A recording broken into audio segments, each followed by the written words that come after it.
Welcome to the Expat Experience, your essential guide to relocating, living, and thriving in San Carlos, Mexico.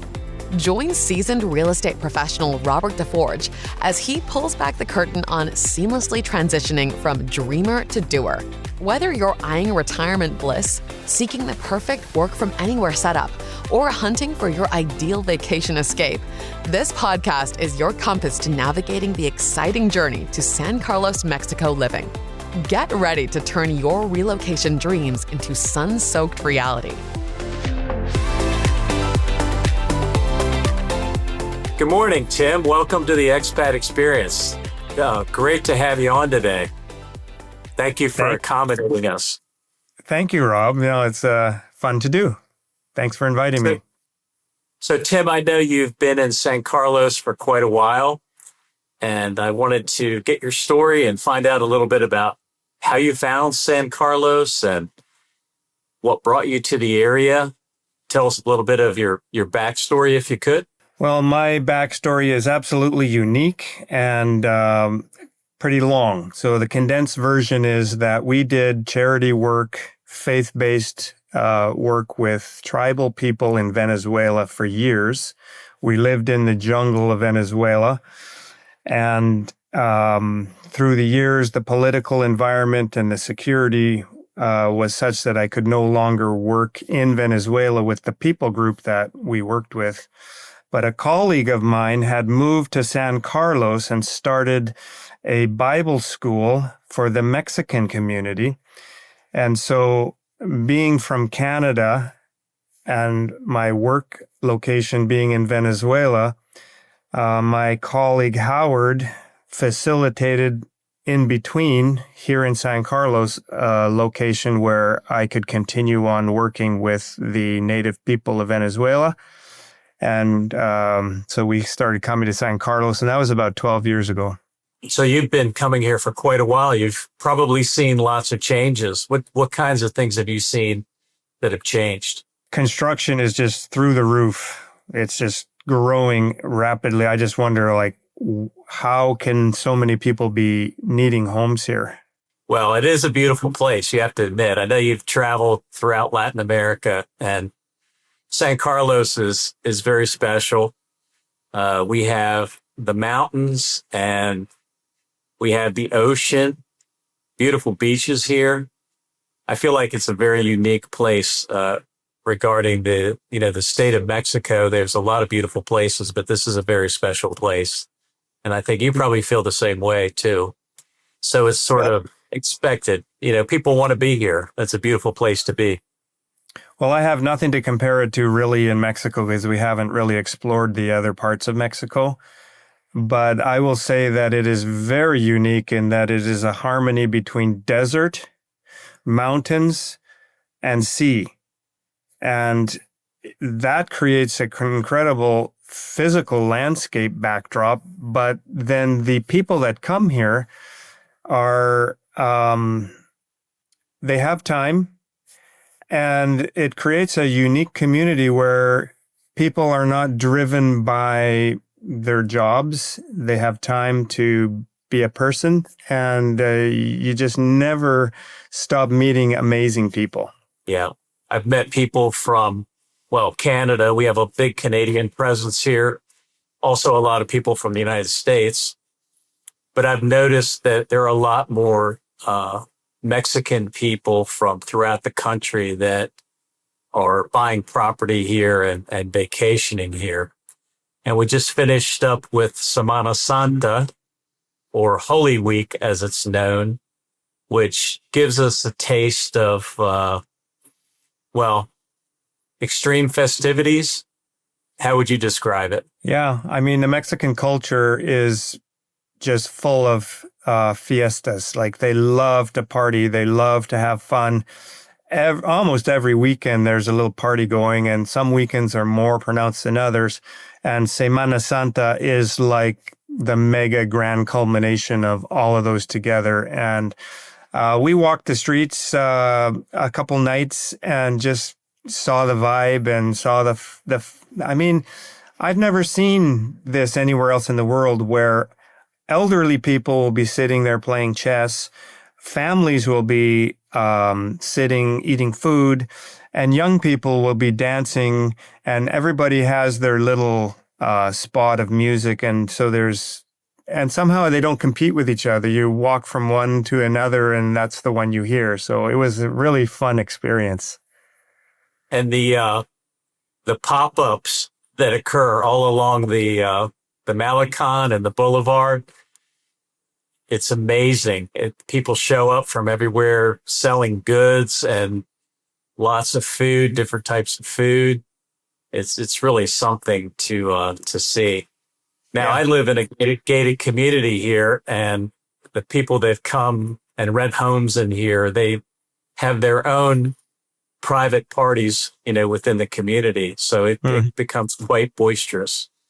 But it's with the Mexican culture, holidays and celebration I feel like it's much more magnified than it is in the United States. And it's kind of like a celebration of life. And I never felt that in all the years I lived in the States. You'd have holidays and things, but it was never quite the same experience. And the other thing that I've noticed here is there's a holiday, an official holiday, at least once a month, it seems like. Everybody stops and enjoys life. And, it's a wonderful thing. And it's one of the things that drew me to it's the sense of being present in your life and not delaying enjoying your life until you have that 2-week vacation or whatever's coming up in the future. And it's a way of life. It's a way of life, right? Yeah. And I will tell you, coming from other Latin American cultures, that the Mexican culture, so what we're talking about is really an expression of the Mexican heart, which is another term for culture. And they are such a happy people, generally speaking. We were blown away the first time we crossed the border. And these people were so happy and respectful toward us. I mean, this was totally different than Venezuela. And so I think just that happiness, they love it. They love to be happy. And that's probably why they love the music and the parties on the weekends. And the food. Food is very important. Food, family. Yeah. That's a central component. And Tim, you and I have a mutual friend, Jorge, and when he gives us an invite to come to his home, we know it's going to be special, don't we? This is another manifestation of the Mexican culture. I mean, food and family and friendships, it's right up at the top. And you see that, you experience that. Yeah, I really enjoy it. And so what kind of changes other than construction? Have you seen anything else happening here that pops to the top of your mind in the last 12 years? As far as changes, the population has increased. The economy for a while got stronger than our North American economy, just slightly. I saw a change where it was more expensive than for Canadians to come down here than it used to, which I think is probably a good thing for Mexico. And as far as changes, the thing about San Carlos for us, Rob, is that you never know what you're going to see every year. There's always a box full of surprises, not just one, but there's just a box full of new things that you connect with. I love the fact that you can do so many things, whether it's boating and fishing or beach life or nature or hiking or mountains. The estuary is incredible. The bird life is phenomenal. We go to the estuary often and just never get enough of the energy that you feel from all of the life just flying around and the fish in the water. And then the activities that are available. The Mexicans are so talented. They're a talented people. The athletic club, the sports activities. I mean, we didn't pick this place. We came here, like I said, because my colleague was here and it provided a facility. But having lived here, we've grown to really appreciate all that it has to offer.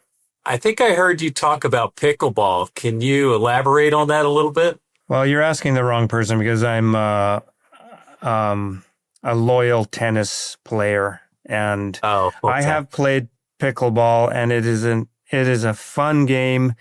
There are all sorts of levels. It's incredible. Here in San Carlos, they have some incredible new courts, like 14 new courts.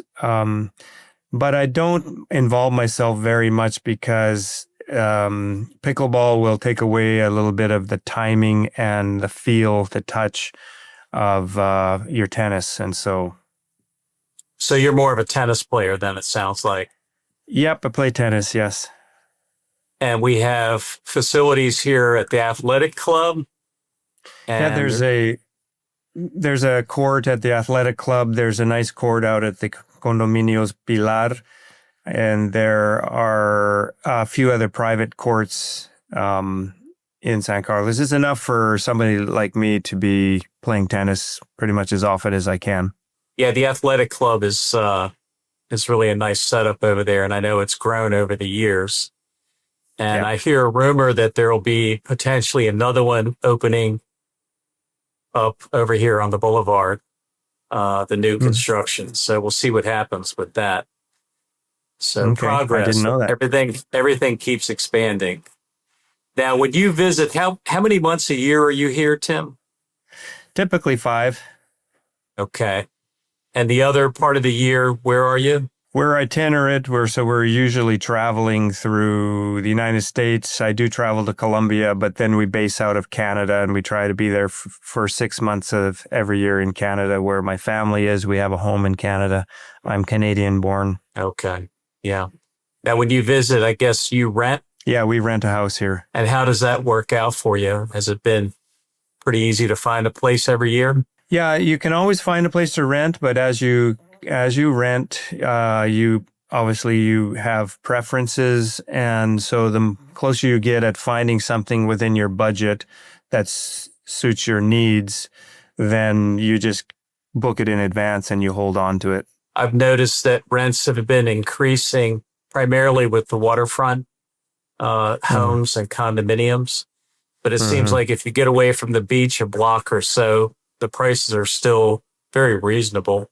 You mentioned living down here being like, it's like going back to the good old days when you had more personal freedoms to do things. And there are a lot of differences between north of the border, Canada, the United States, and down here. And what are the main things that you see in terms of like daily living? We enjoy the fact that it is a little bit more organic and old-fashioned.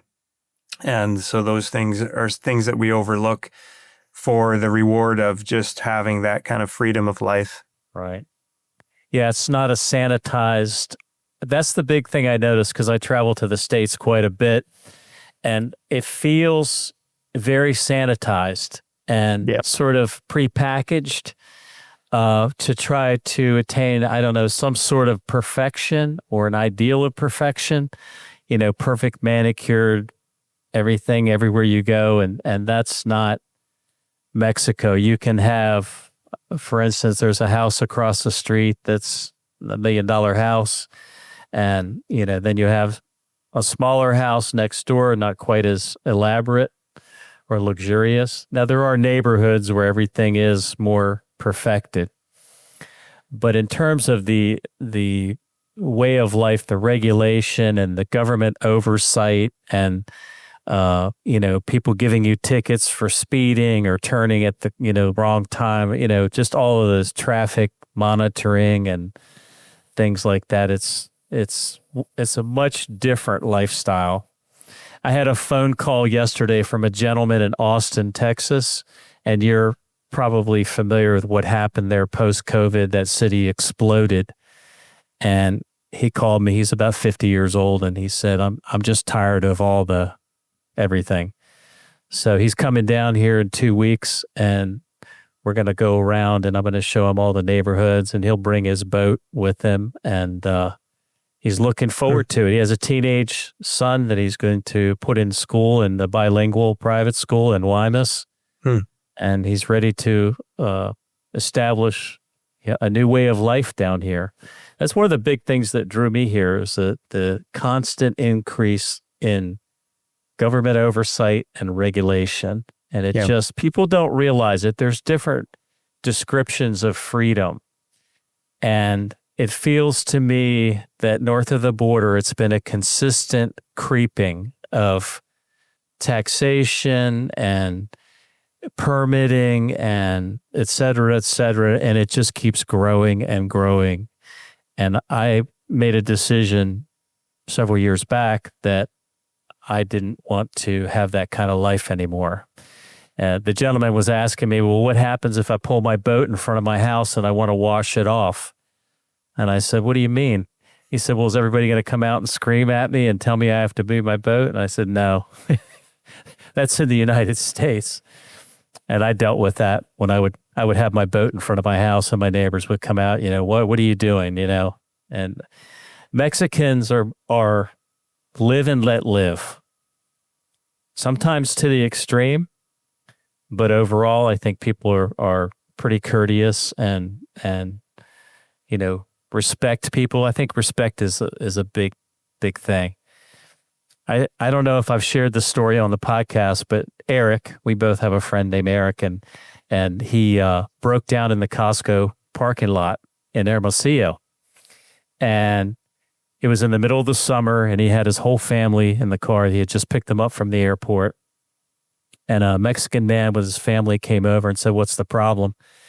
And he said, I don't know. And the guy opened the hood, and he figured out what it was, and they got the car back to the gentleman's house, and he fixed the car. And then his wife took everybody in the car inside and fed them. And he said that they were there for 3.5 hours enjoying a meal with his family.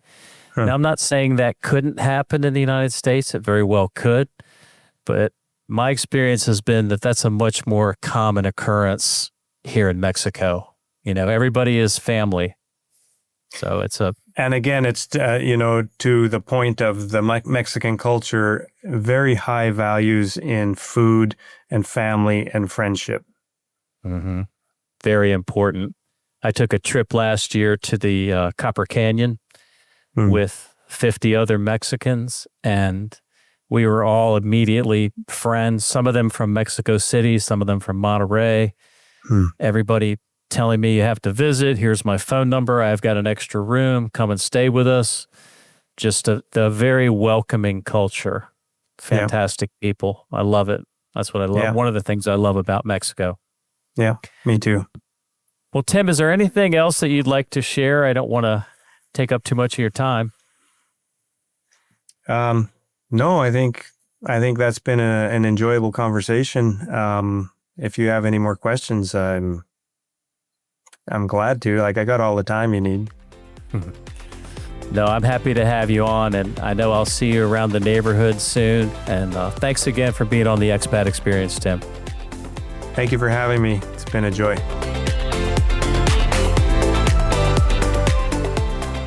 We appreciate you joining us.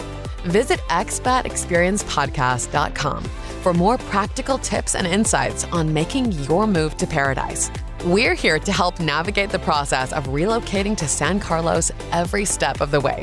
Start your journey toward living the dream in Mexico.